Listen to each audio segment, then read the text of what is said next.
2013, the Rana Plaza complex in Bangladesh, producing garments for major Western brands, collapsed, killing and injuring thousands of workers. 2019, factory workers in Bangladesh producing for activewear giant Lululemon alleged human rights breaches, including below living wages and regular physical violence. It may surprise you that these factories have been given a tick of approval by social auditors, private inspectors paid to assess factory conditions. Beyond the headlines, human rights breaches are a daily reality for many of the 60 million strong outsourced global apparel manufacturing workforce, 80% of whom are women. Why? Because traditional state regulation has failed. Labour laws in production countries are weak.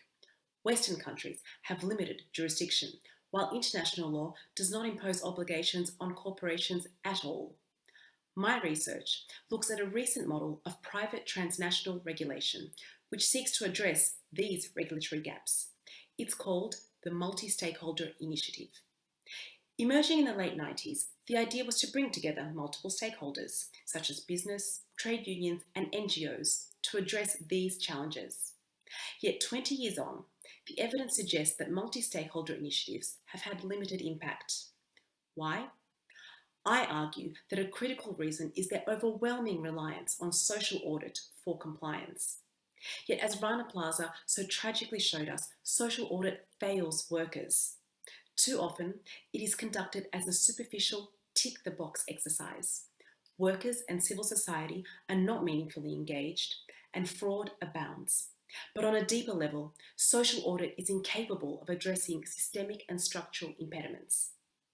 The multi-stakeholder initiative still has potential, but it must be fit for purpose. I have conducted interviews with key stakeholders, NGOs, unions, and major fashion brands. I've looked at influential regulatory theories and emerging models of regulation. Based on this, my research concludes that multi-stakeholder initiatives must move beyond the audit and experiment with new approaches.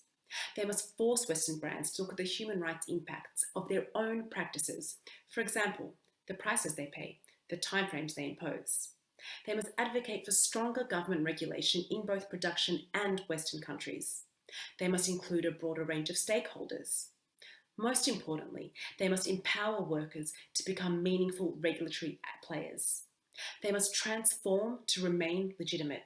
They must transform so that the clothes that you and I wear are not made at the expense of the dignity, indeed lives, of 60 million workers worldwide.